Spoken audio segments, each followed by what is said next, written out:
नमस्कार, मैं दुष्टर उपाध्याय। जिस वक्त मिडिल ईस्ट में तनाव लगातार बढ़ता जा रहा है, ठीक उसी वक्त अमेरिका को एक ऐसा बड़ा झटका लगा है जिसने ट्रंप का खून खौला दिया है।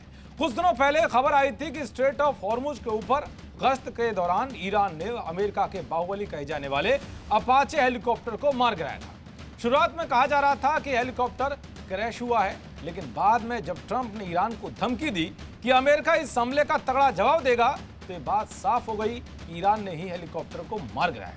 एक बार फिर ऐसी ही खबर सामने आई है। खबर है कि अमेरिका की नौसेना का शक्तिशाली हेलीकॉप्टर MS-60S संदिग्ध हालात में क्रैश हो गया है। यह helicopter USS George aircraft carrier पर तैनात था। इस घटना में एक क्रू मेंबर लापता हो गया है, वहीं 3 लोग घायल हैं। यूएस नेवी का कहना है कि इलाके में यूएस नौसेना की टीमें लापता क्रू मेंबर की तलाश कर रही हैं और हादसे की जांच की जा रही है। हॉर्मुज के आसपास बढ़ती हमले वाली घटनाओं को देखते हुए अमेरिकी सेना हाई अलर्ट पर है। तो वहीं जिस तरह से इस पावरफुल हेलीकॉप्टर में धमाका हुआ है, उसे लेकर कहा जा रहा है कि यह दुर्घटना नहीं बल्कि ये किसी हमले का शिकार हुआ है। इस शक की सुई का इशारा ईरान पर है, जैसा कि उसने अपाचे हेलीकॉप्टर के साथ बहुत बड़ा गेम किया था।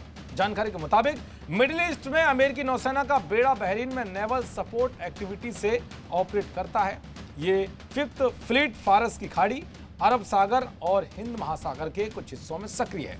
ये बेड़ा संघर्ष वाले अहम इलाकों जैसे हॉर्मुज स्ट्रेट और बाब अल मंडेब में ऑपरेशन की जिम्मेदारी संभालता है। चलिए आपको बताता हूं कि अमेरिका का जो दमदार हेलीकॉप्टर धुआं हुआ है, उसकी खासियत क्या है। दरअसल सीहॉक हेलीकॉप्टर में 2 इंजन होते हैं जो समुद्र के ऊपर सुरक्षित और भरोसेमंद उड़ान सुनिश्चित करते हैं। ये मशीन गन, रॉकेट और अन्य हथियारों से लैस होकर सतही लक्ष्यों के खिलाफ कार्रवाई कर सकता है। इसका इस्तेमाल special military operation, search and rescue operation, anti submarine warfare, cargo lift के लिए किया जाता है।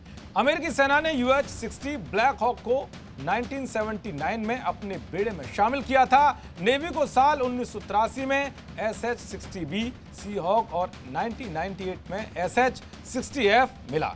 MS-60S का पहला operation squadron helicopter combat support squadron 5 था, जिसका मुख्य ठिकाना गुआम था। अब देखना यह होगा कि जांच में क्या कुछ खुलासा होगा।